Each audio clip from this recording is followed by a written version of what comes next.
free to stick them in the chat and I'll try and answer them as we go. And I'll tell you when we're done, you will come up with questions later, today, tomorrow, next week. Don't hesitate to shoot me an email, and my email will be in the follow-up email that comes out also. So with that, I'm going to kind of go through the PowerPoint presentation, but only so that it keeps me on track and I don't run in different directions. I promise I'm not going to go through this whole thing reading the PowerPoint to you.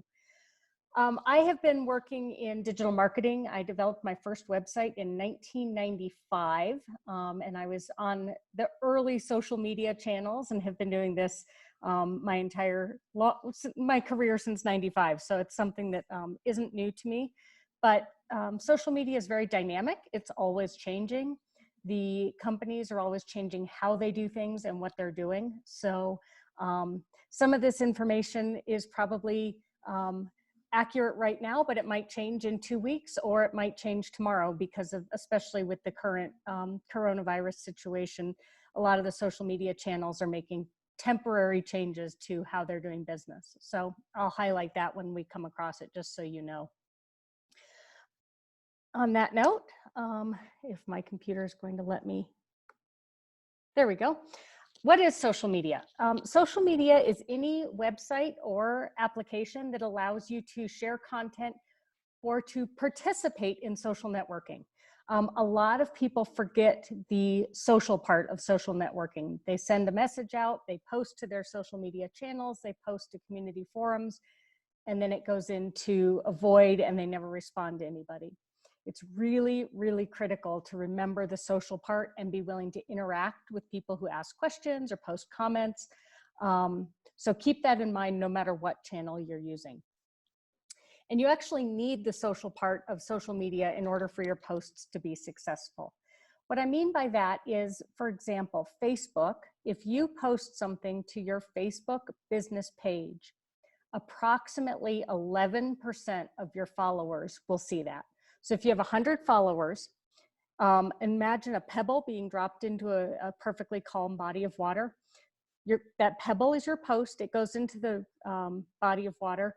Facebook will show it to about, and this number varies, but about 11% of your followers. So the first ripple out from that pebble is about 11% of people. If they like your post, comment on it, or share it, Facebook thinks, oh, this is interesting. We're going to show it to a little bit bigger group of people, and that ripple gets bigger. If more people respond and engage, that ripple gets bigger. So you really need people to engage in the interaction in order for social media to be at all beneficial. And you'll see more about that later, but that's a really important thing to keep in mind as we go through this. I want to cover really, really quickly, and this is more marketing in general, but it's important to our message. Outbound versus inbound marketing. Outbound marketing is when you reach out to people, probably who've never heard of you or your brand, to see if there's an interest. This can be in a direct mailer that you get in your mailbox from a company that you have not had a business relationship in the past. And this is where social media advertising comes in, and things like posts to community forums and that type of thing. Inbound marketing is when somebody comes to you because either they've heard of you or they're specifically looking for the services you're offering. So those are important to keep in mind. Anytime you're doing any marketing, but especially social media marketing, you need to know who your primary client is. And for social media marketing, it's important to know a variety of extra things that you might not need for other marketing. For example, their socioeconomic information, and you'll see why that's important when we get to social media advertising. Also, their interests. What do they do when they're not shopping for your product or service? If you have, for example, a car company or a car salesman dealership, you might know that your people really enjoy going off-roading if they specifically have, sorry.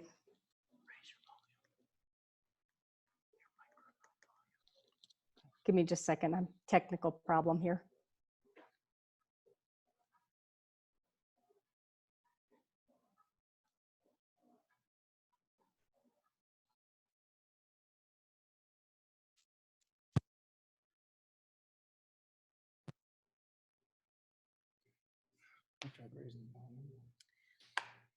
All right, is the volume better now? I also asked the person that asked that question if they would turn up the volume on their computer, because I don't know if, I think that has more to do with it. It's on our side than on your side. Okay. So I did turn up my microphone volume. Is that helping those of you who are having a hard time hearing me? Okay. All right, sorry about that. So it's incredibly important to know who your primary client is and know as much about them as you can. And social media will actually tell us a lot of this information as we get into some of the details. So I'll show you that, but keep that in mind also.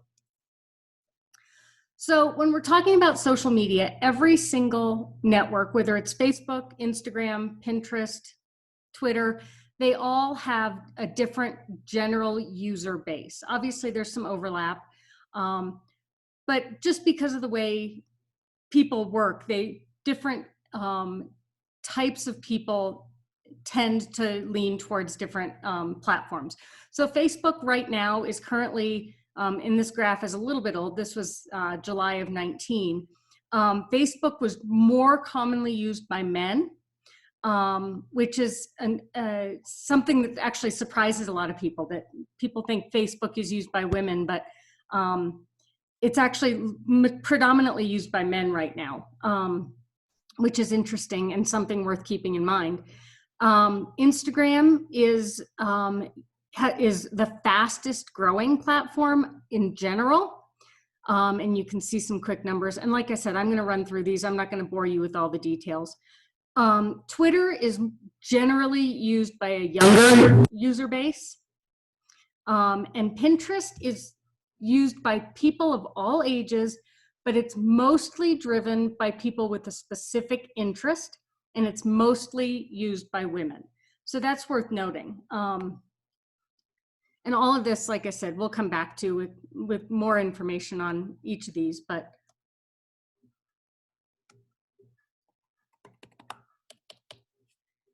all right.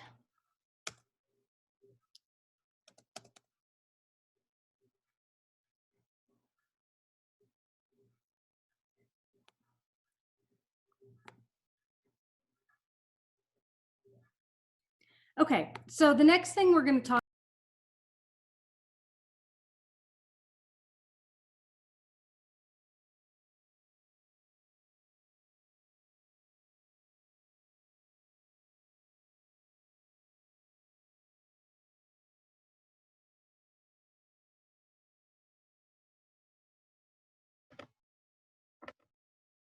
It looks like we lost Mindy. Or she lost connection altogether. Hold on, I'll pop out and call her and see what's up. So just hang tight.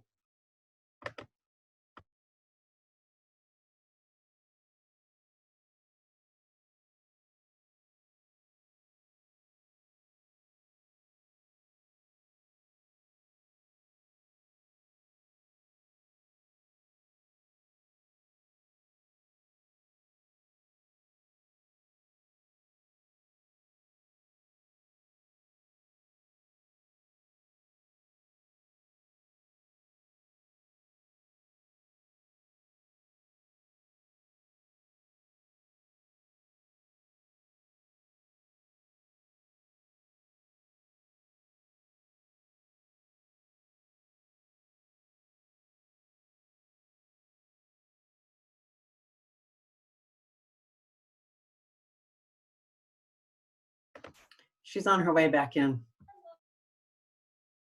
I think she's just logging on now. She's actually in the waiting room. I think you have to approve her to re-enter. I'm back, I think. Yeah, I already did. Sorry about that. Technology's great, except when it isn't, right? Exactly. Let me go back real quickly.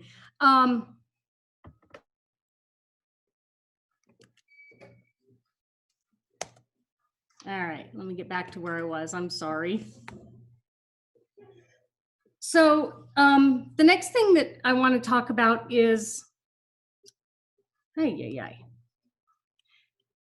okay.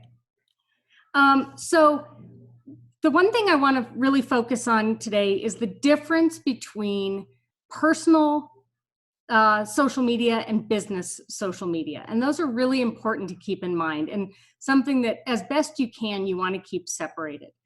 A Facebook business page, for example, is completely free, but it's not the same as a personal page.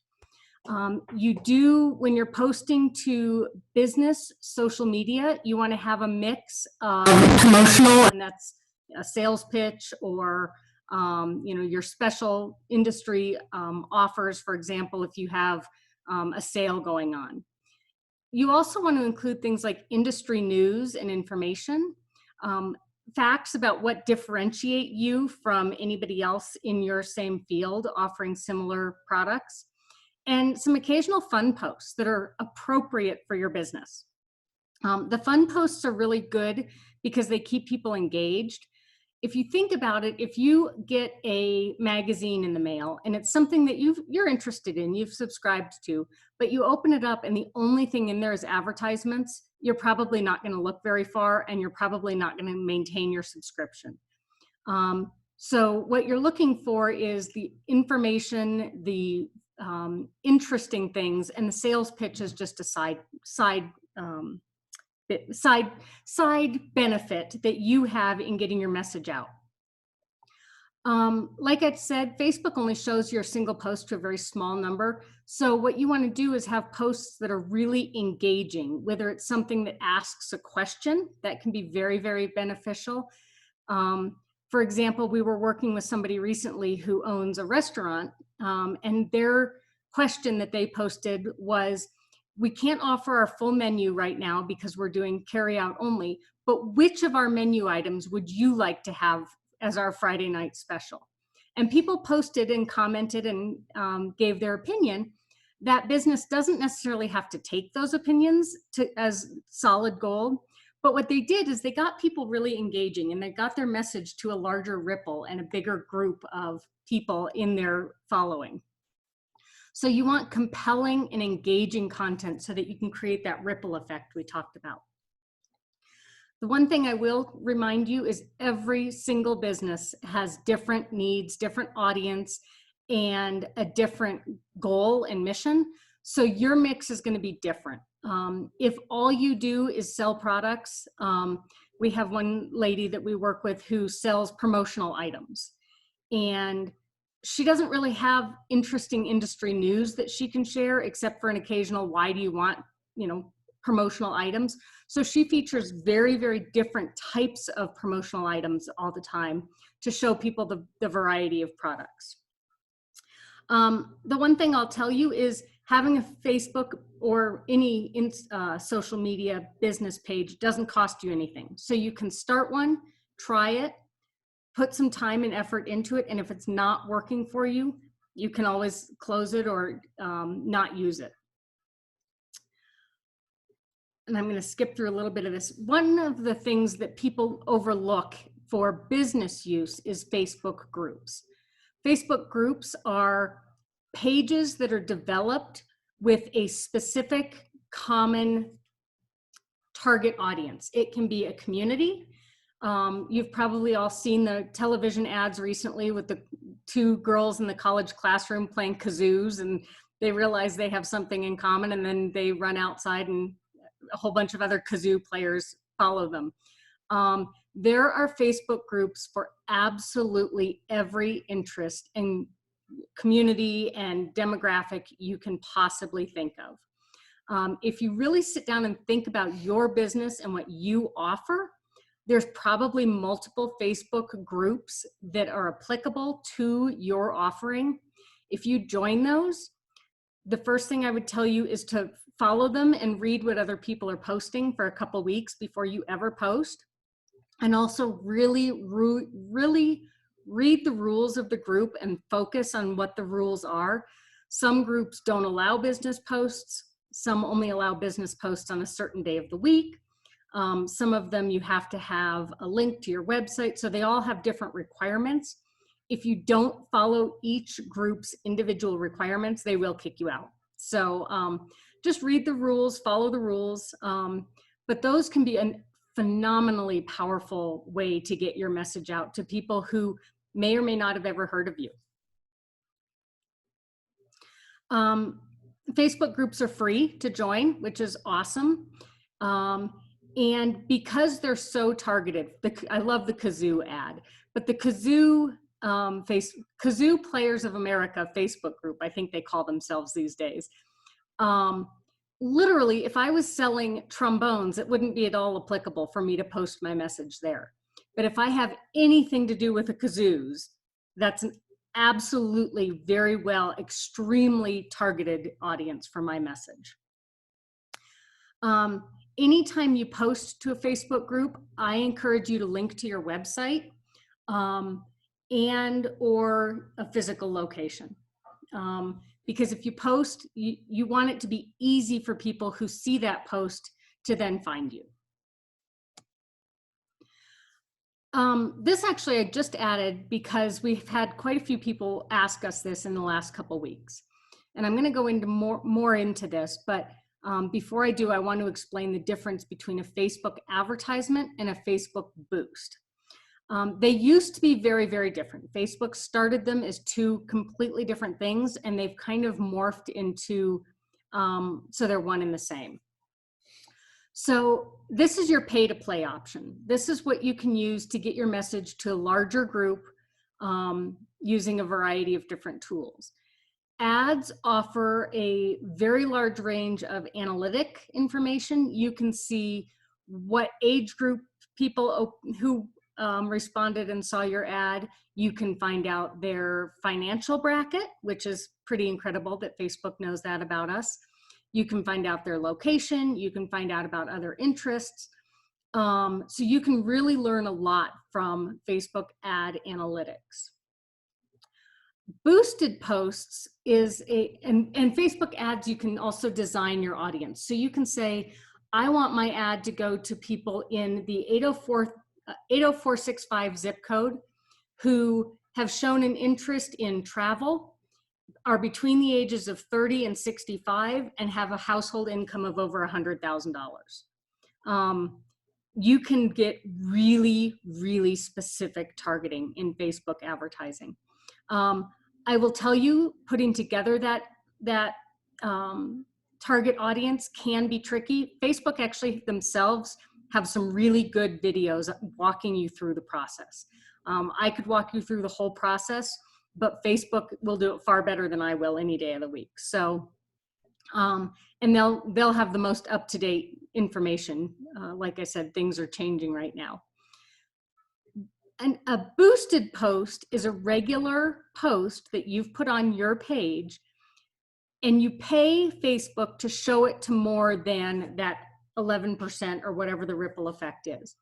One of the benefits to this, and I tell a lot of people this, is if you post something to your Facebook page and it's really, really successful, people are engaged, people are responding, people are contacting you because of it, that itself is a really good post to boost, because you already know it's successful. You already know it's conveying your message well and getting the word out in the way you want. So there, you already know that that message is going clearly to the audience that you're, and expressing your messaging well. I'm going to talk a little bit more about Facebook ads because they are so impactful. But one of the things I want you to keep in mind is Facebook ads are not usually the way somebody is going to purchase your product or service. It's a way to get your word out, but you need to really be deliberate in your messaging and in your call to action. People need to know easily, how do they buy from you? How do they contact you? And make sure that your messaging is clear enough that I call it one click or low friction contact. You want them to immediately know, here's my phone number. Don't just say call me, but say call me at, and list your phone number. Don't just say visit our website, say visit our website and then post the link. Far too often people are paying for advertising and they're not telling people how to follow through. it's kind of like if you see a car commercial on the evening news, and it's for Volkswagen, for example, but they don't, and it says, you know, call us now to get, or visit us now to get this great special offer. But they don't tell you if you're supposed to go to their website or you go to a dealer or how to do it. And so people kind of think, oh yeah, I'm going to look into that. And the odds of them actually following through and looking into it, if it's not extremely simple, are low.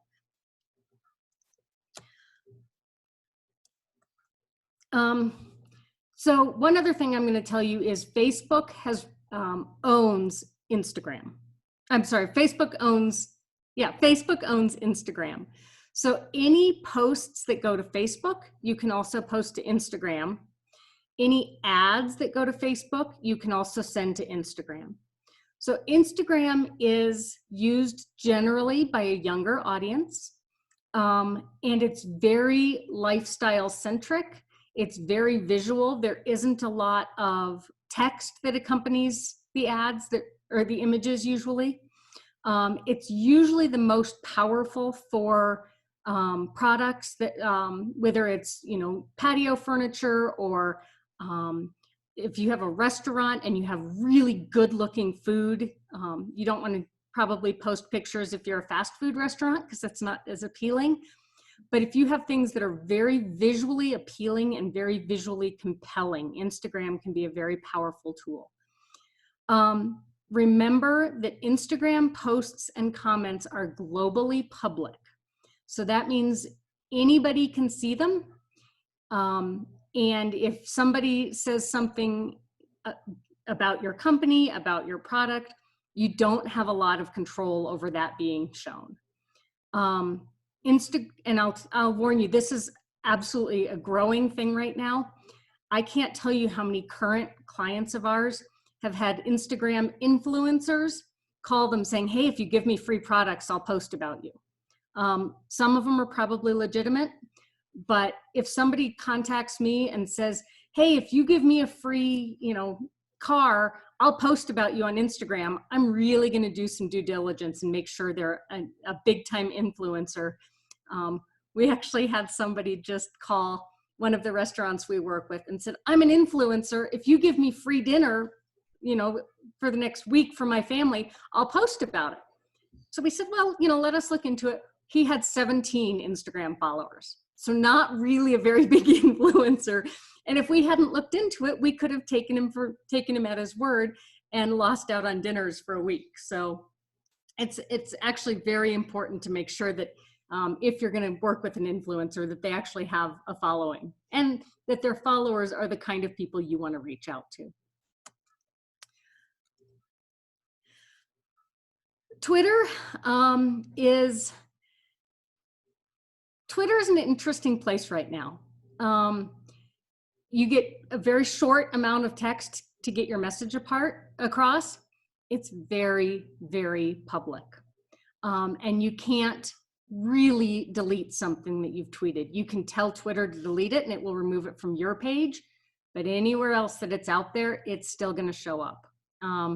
And we've all seen celebrities who've tweeted things that maybe they wish they hadn't. But once it's out there, you can't really undo it. A lot of people who are using Twitter are using hashtags, which for those of us who are a little bit older, that's the number sign or the pound sign that used to be on our telephones. You'll see people on Twitter and some on Facebook, but especially on Twitter, use 10, 15, 20 hashtags on each post. The research shows that actually hurts you. You need to pick one, maximum two really applicable hashtags and use those. The more hashtags you use, the fewer people engage with your post. I will tell you, and this is probably one of the most important things I'll tell you the entire day today, if you decide to use a hashtag for anything, look and see what else it's being used for first. We know of somebody who actually, she runs the Macaroni Kid group up in Evergreen and Conifer, and she's given me permission to tell this story. She won the Publisher Mom of the Year from Macaroni Kid last year. And they asked her to start using the hashtag PMOTY for everything. So she started, and she started getting some very strange followers who were clearly not moms and clearly not dads. So she didn't understand why they were following her mom and dad and kid-centric publication. So she did a little bit of research, and she realized that the large majority of people using the hashtag PMOTY were looking for the Playboy Playmate of the Year, because that's the hashtag they use. So the company that she'd been working with had used this hashtag or asked their people to use their hashtag for 5 years. Nobody had ever picked up on the other use of it. So I will warn you, make sure any hashtag you use, any terminology you're using along those lines is really something that is, if other people are using it, you want to be associated with. Like I said, Pinterest is great for visual products. Pinterest is a place that if you're planning a remodel, or you're getting married, or you're a school teacher looking for ideas for your classroom, it's a place you can go, and I always equate it to a bulletin board. When I was younger, I know I had a bulletin board with, my favorite car and my favorite musician and all the pictures I'd torn out of magazines. Imagine Pinterest as the bulletin board that people tear pictures out of magazines and stick them on. And that's, if you think your product would go on somebody's bulletin board, Pinterest is probably a good spot for you.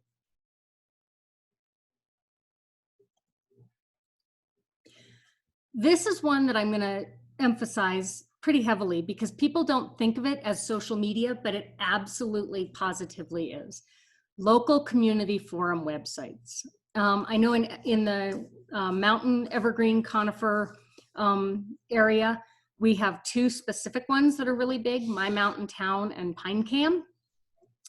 These are community forums, so they're free. You can have an account for your personal and your business. It's where people go to talk about community events. It's where people go to talk about road conditions. It's where people go to talk about, weather coming up. But they also go there looking for local products and services. You get really good discussions. You have a lot of people asking for recommendations for things.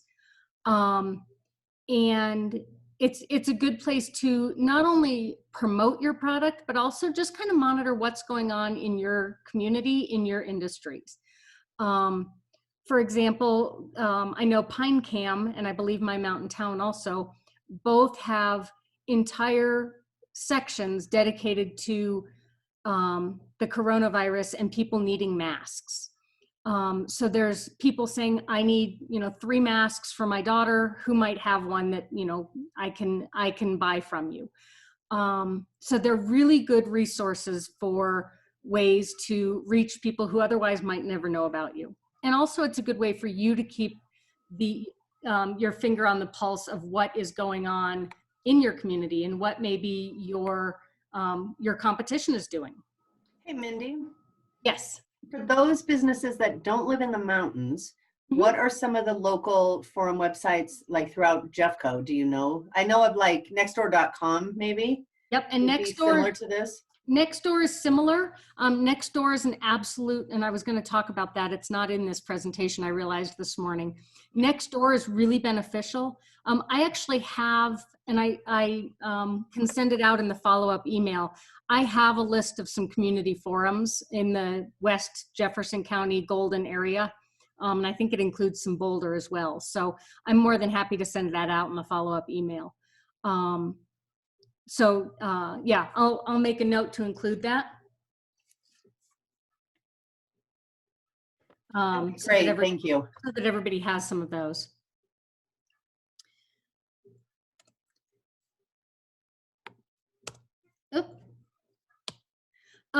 One thing I will tell you, and this, people say this doesn't fit, but it actually really does.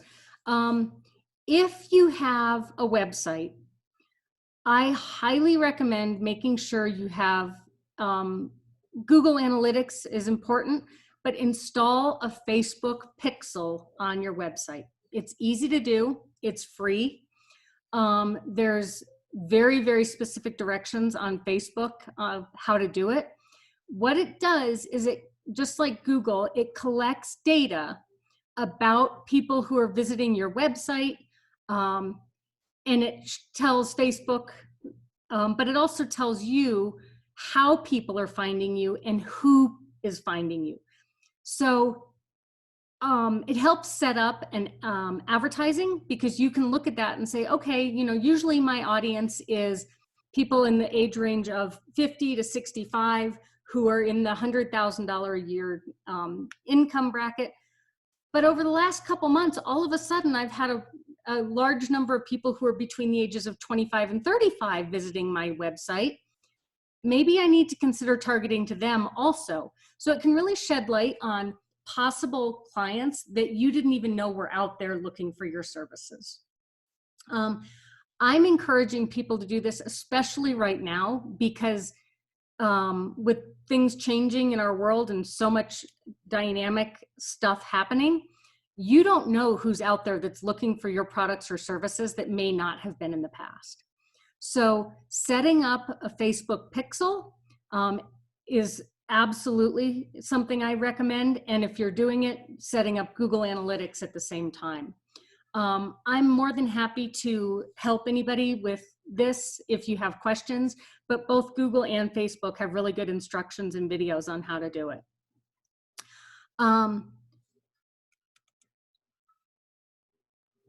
So social media offers, using the analytic data and continuing on that thread, social media platforms offer a ton of data to you. You can look at your business's Facebook page, and you can look at every post and see how many people saw it. And if you click on the people who saw it, you can see what their ages were, you can see what gender they were, and you can really get a lot of good data about who's following you, who's responding to you. There's also a tool called SEMrush. You can set up a free account there, and it will give you more data than you've ever imagined possible. So if you're a statistics nerd like I am, and you want to really dig in and find out who's in the internet world learning about you, I highly recommend at least using the analytics available to you through your social media account itself. But set up a free SEMrush account and look at what it tells you. It's actually pretty interesting. I'm going to get in a little bit more to the, that's kind of all the why of social media. Why do you need to do it? Why will it benefit you? I'm going to get into the how. And this is where it gets, I think it's more fun. It's more interesting. One thing I want to emphasize is that followers matter, but your numbers might lie. We were recently working with a restaurant, and his social media had taken off. He'd been having Monday night specials that before we started social media campaigns, he would have maybe half his restaurant was full. After the social media campaigns, he had a waiting list for his Monday night dinners. And he actually ended up adding a Thursday night dinner also, because the Monday night dinners were so incredibly popular. And he was really happy and he was really excited. And he called me one day and said, okay, things are going really well, but I just talked to the restaurant owner down the street and he has 4,000 more followers than I do. And I said, okay, he has dinner on Tuesday nights. Are his dinners selling out? And he said, no, they're not selling out at all. I said, okay, so what does it matter? If your business, and I have the example of a bed and breakfast, if you have a bed and breakfast and you have 500 followers who are all travel people, they love Denver metro area as their favorite vacation destination, those 500 people are going to be far more valuable to you than 10,000 followers from Bangladesh who are never going to come to your neighborhood. So I always say you want solid quality followers on your social media channels, more so than just quantity. If you sell something that every person out there needs, then your quantity is going to be important.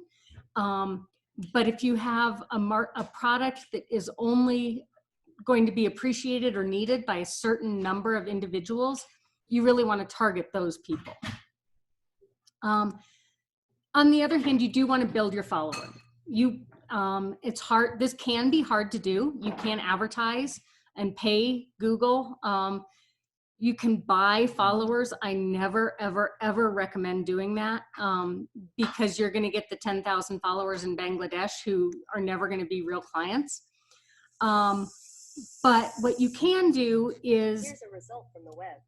What you can do is ask people to follow you. Put something in your email signature. Put something on the bottom of your electronic invoices. A click to follow you on social media. Make sure it's on your website. Make sure it's in your electronic newsletters. It's really easy to put that social media icon in any of those places and encourage people to follow you. And you can always say, you know, follow me for and once a month I'll have, you know, you'll find out about our sales before they go public, or, you know, follow us for tips and tricks on how to prepare your kids for their SATs this fall, or give people something interesting. Don't just say follow us on Facebook, but tell them what you're going to tell them on Facebook. And this is where it comes, where that post more than just the sales pitch comes into play also. If you're only posting a sales pitch, people are gonna maybe follow you, but it's really easy for them to hit that unfollow button if they feel like it's just nothing valuable to them. You really want your social media channels to be valuable and provide information so people want to follow you, want to share what you're saying, and want to engage with you. So it's really important to keep your message consistent, but also interesting. This is a campaign that was done by the Colorado Ovarian Cancer Alliance, and they post their symptoms frequently. It's a big part of their mission is to raise people's awareness about what the symptoms are. So the logo that you see on the left, or the graphic you see on the left, is their graphic that they use all the time. And it really is successful. A lot of people learn the symptoms of ovarian cancer from this graphic. But they wanted to mix it up a little bit because they were afraid people were seeing the same one over and over and over, and it was becoming kind of a blind spot to them. So they were talking about what they could do to get the symptoms out, get that same graphic out, but make it eye-catching. So they did a post about if you talk to your friends about ovarian cancer and made it look like the giraffes were talking about the symptoms. I can tell you, I saw the analytics on this. The one on the left got, I think they got a really good response. They do every month. The one on the right was shared and it got almost 10,000 views. And you know what? It got their message out. It was unique. It was different. It made people chuckle a little bit, but it got the message out. So it was consistent. It was on brand, but it was interesting and it was different.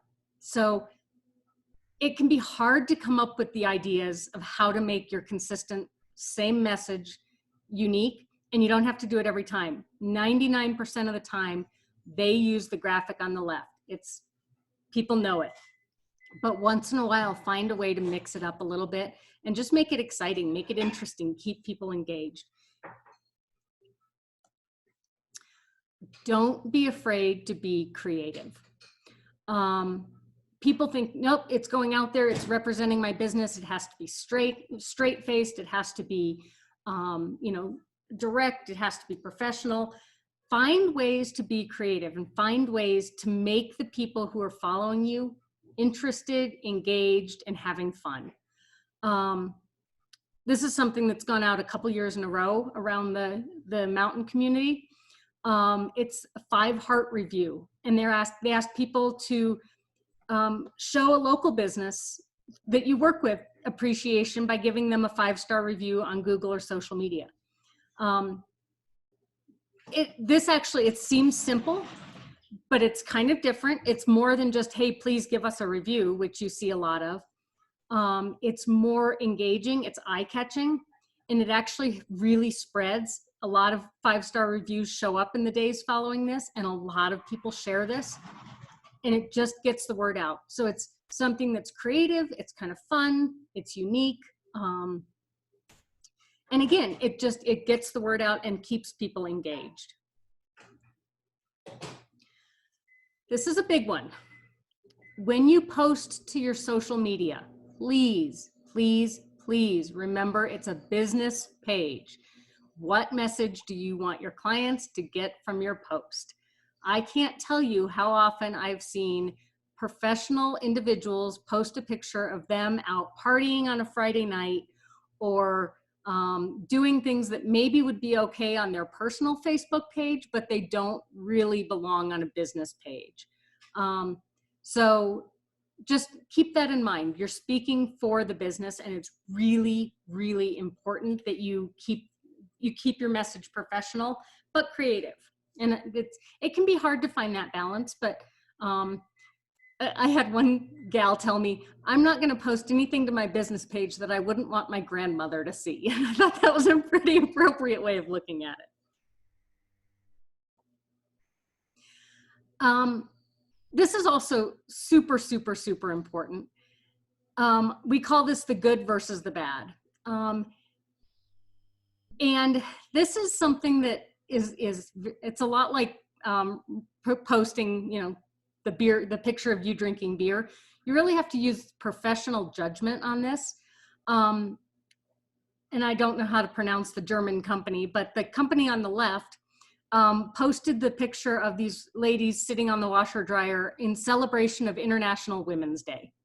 And their message was, remember to embrace what makes women unique.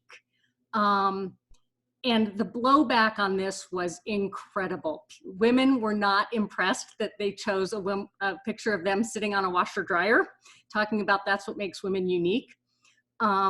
So really think through your messaging. This message actually got, I believe it was 30,000 retweets, and they were not complimentary comments. So this actually really backfired on them. Could have been clever, could have been cute, but that's not how the public perceived it. On the other hand, Charmin, with their little bears, Time Magazine called them one of the sassiest brands on Twitter, and Charmin wanted to share that because that's great. That's a fantastic thing to get an article on Time Magazine.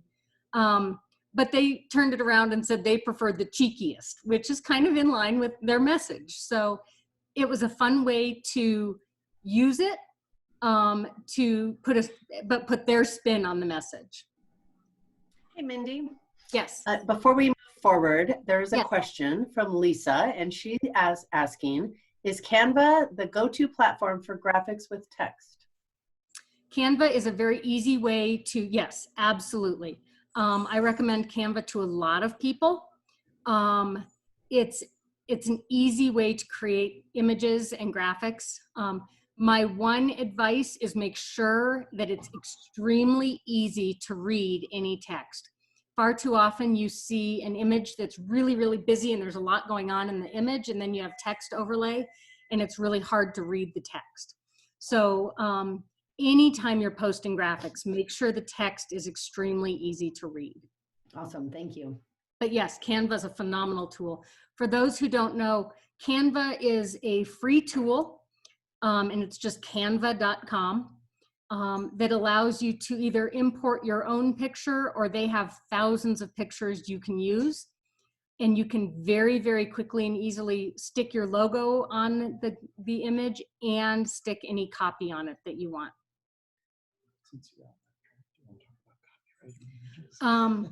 One thing I will highly, in that same, since we're talking about images, please, please, please do yourself a favor and don't grab images off the internet and post them on social media unless you know the copyright of them.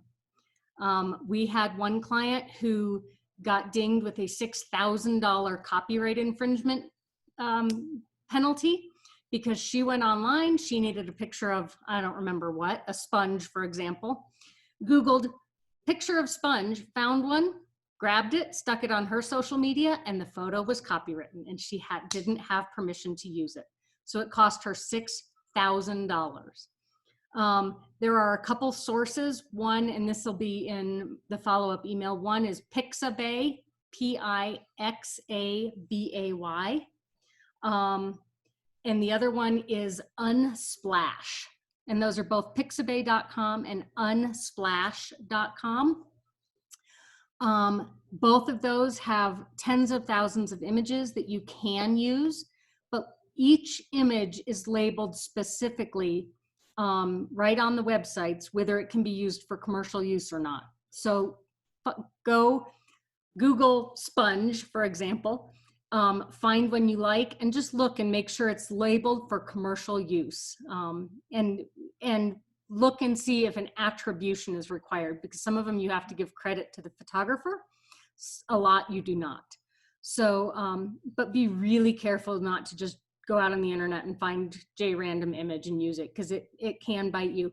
And actually a lot of photographers have entire systems set up that just go out and scour the internet looking for their image being used without permission. So you might think, oh, nobody's going to notice. I've only got 200 Facebook followers, but somebody may very well notice, and it can be an expensive lesson. What if your post goes viral? We all want it to, because that obviously means that it's an engaging post, as long as it's going viral for good reasons. It's a great way to get your message out, to have something go viral, but really think through what your message is. Sunny Clothing Company, and this one's pretty well known, posted that if you reposted their image and tagged them, you got a free bathing suit. The problem was it was a $65 bathing suit, and almost 400,000 people reposted it. And all of a sudden, what went from a great promotional, we were excited to get our message out, became a very expensive lesson from them. They actually were not able to fulfill all those bathing suits that were promised. And so it became a PR nightmare for them. Going viral is spectacular, but make sure whatever you're offering or whatever your promotion is, if you do go viral and you have 2 million people who do what you ask them to do, you can follow through, because otherwise it can be a very difficult lesson. We know of one company who posted, they're a cleaning company, and they're not in Colorado, but they do commercial cleaning. They posted that if you shared their message, you got 5 hours of cleaning for free, which was great, but they didn't say anything about it was only valid for current customers or only new clients, and they didn't put any limits on it. And they had thousands and thousands of people posting their message, and thousands of people calling saying, okay, I posted your message, now I want you to come clean my house or office for free for 5 hours. And they had to backtrack. They had to say, we're sorry, we can't honor all those. It's just not possible. So one of the lessons is that social media can be very, very powerfully good. It can also be powerfully bad. And I think the overall message is anything you're doing on social media can really work for you. It can really build your brand, your product, your audience, your identity, but it can do a lot of damage very, very quickly also. I highly recommend sitting down once a month for your business, whatever day of the month works, the third of the month, or whatever. Sit down once a month and write down all of the posts you're going to post for the coming month, knowing that if circumstances change, you can make changes. But say you're going to post twice a week, which for most businesses is what we recommend. You're going to post twice a week. Sit down and write out every single post. Figure out what your message is, which posts are going to be promotional, which posts are going to be industry news, which posts are going to differentiate you, which posts are going to be fun, and write them all out and find the images you're going to use for each one. And then once a month, go, and then I'd set it aside for 3 or 4 days. Go back and look at it, make sure they all still sound good, make sure that they all still work if you go viral, make sure that, you know, what you're saying is something you can honor and you don't need to make changes or clarifications. And then most social media tools will allow you to schedule posts in advance. Facebook allows it, Twitter allows it, Pinterest allows it. Instagram does not allow it because they want you to be spontaneous. That's part of their whole thing, is Instagram is spontaneous. So they don't allow posts to be scheduled in advance. But the others, you can sit down and schedule all of your posts at one time. You don't have to think about, oh, it's been 4 days. What am I going to post today? So it really takes the work out of it, except for that one time a month. But do monitor exactly all of your accounts and see if people are responding to your posts. If you know something's going up on Tuesday, make a note to check Tuesday afternoon and see if people are responding or asking questions or, you know, sharing it or whatever, because you don't want to forget that social part of social media. But if you've got it all taken care of once a month, it really takes a lot of the work and the stress out of it. I don't know about you, but I know, you know, on my calendar, every Tuesday morning, I try and take care of certain tasks, and Thursday afternoon is other tasks. If social media is on your calendar as something to take care of once a month, and then just a quick glance on the days that messages do post, it can really take a lot of the stress out of it and make it a much easier way to let the internet and people online work for you. The other thing I would say is, don't try to do every social media channel at one time right off the bat. If you're not using any social media yet, pick one channel that seems like it might be the most applicable to your current audience and start there. And start posting once, twice a week and see what kind of response you get.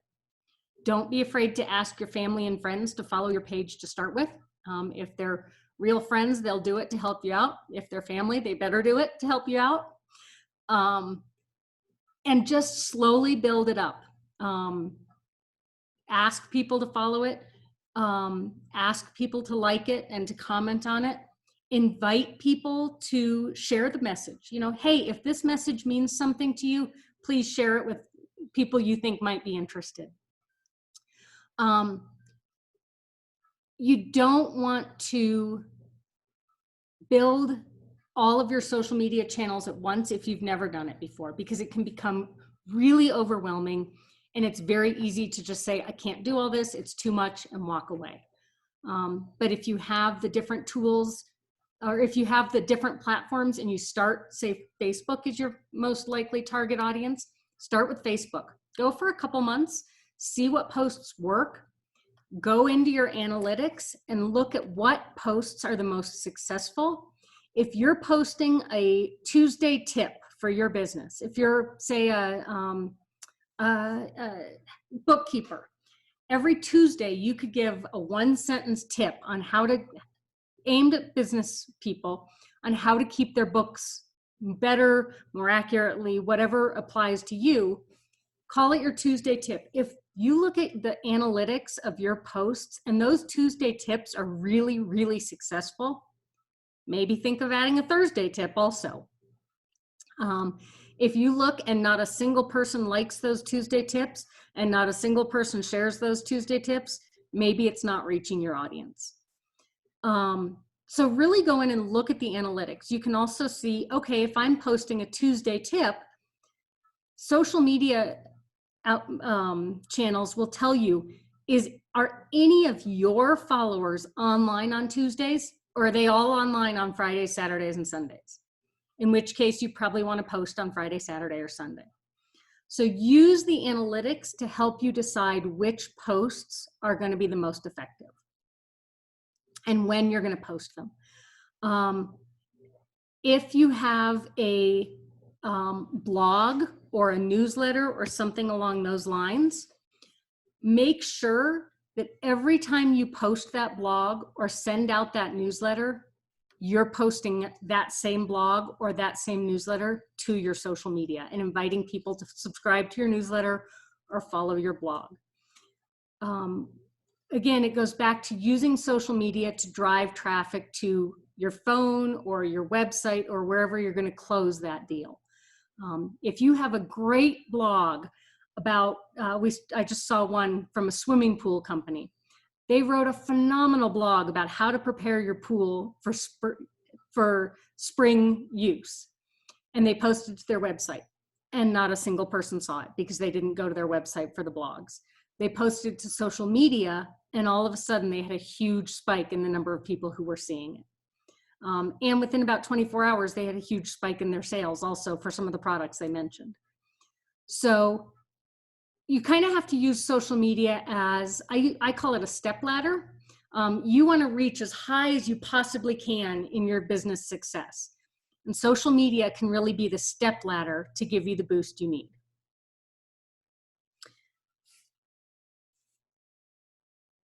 And I think I'm supposed to be wrapping up at 1, and I'm 1 minute over, so I apologize for that. Does anybody have any additional questions? And actually, we have until 1:30.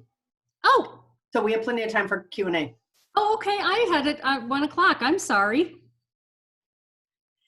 So if anybody has questions at this point, feel free to unmute yourself and go ahead and ask them.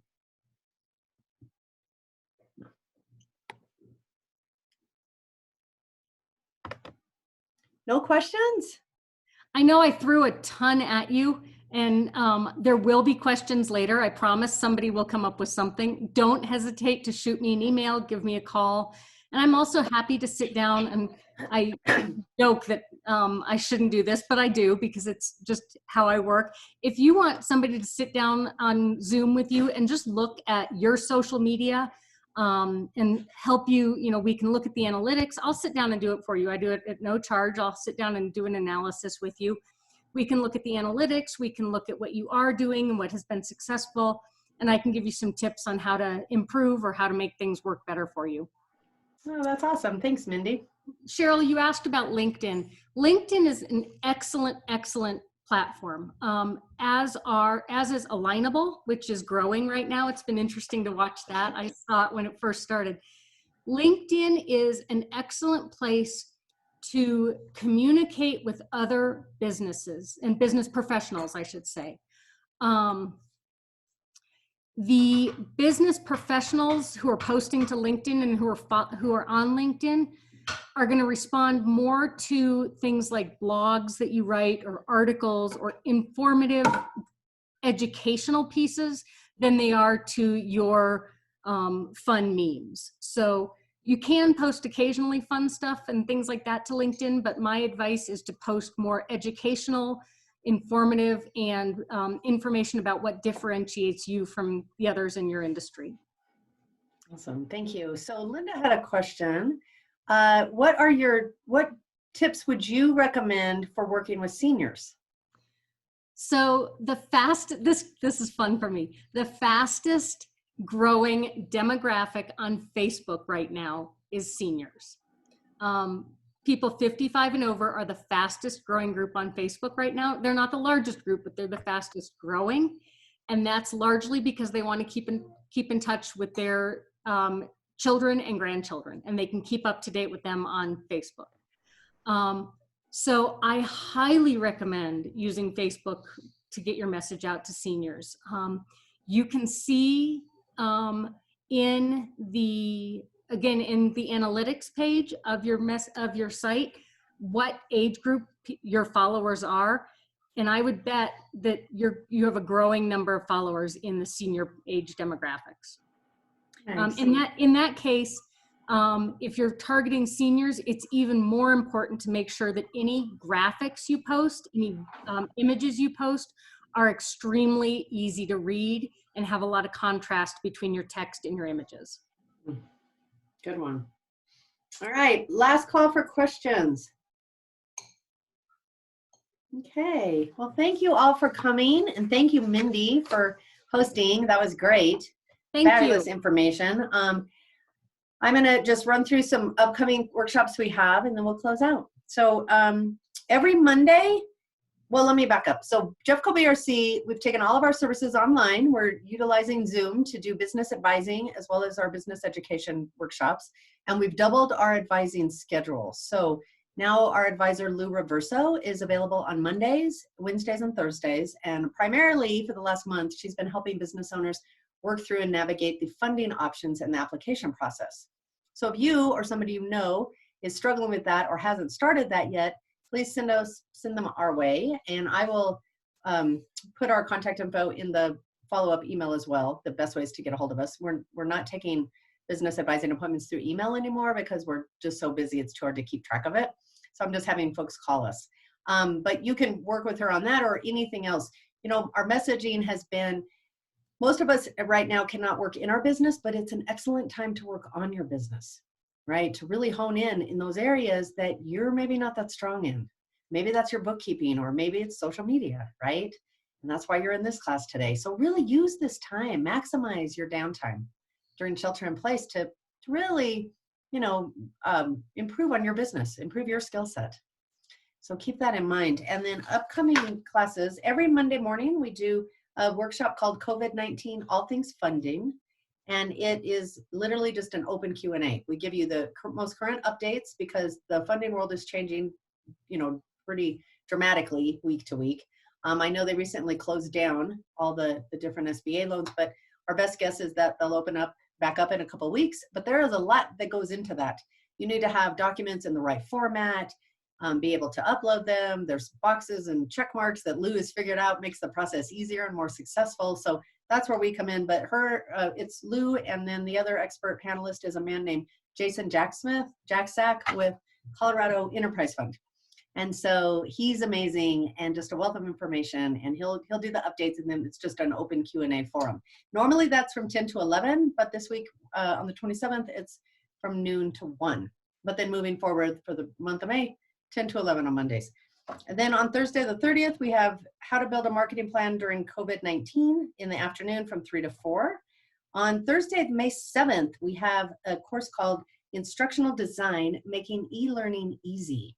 So I'm pretty excited about this because that's sort of an up and coming application that a lot of business owners are going toward, especially if your primary role with clients is one of consulting or education. So it's great, right? You can create your own e-learning courses and then put them online, and then somebody, you know, somewhere else in Europe or somewhere else in the world can jump online in the middle of the night while you're sleeping and engage in your course and teach themselves. So it's phenomenal. And I think that after all of this is said and done, I really believe that this platform, things like Zoom and doing this type of experience is going to be much more common than it has been in the past. I think this is definitely a part of our future. So learning to do stuff online. And think about that too, as business owners. How are you doing business? How have you done it in the past?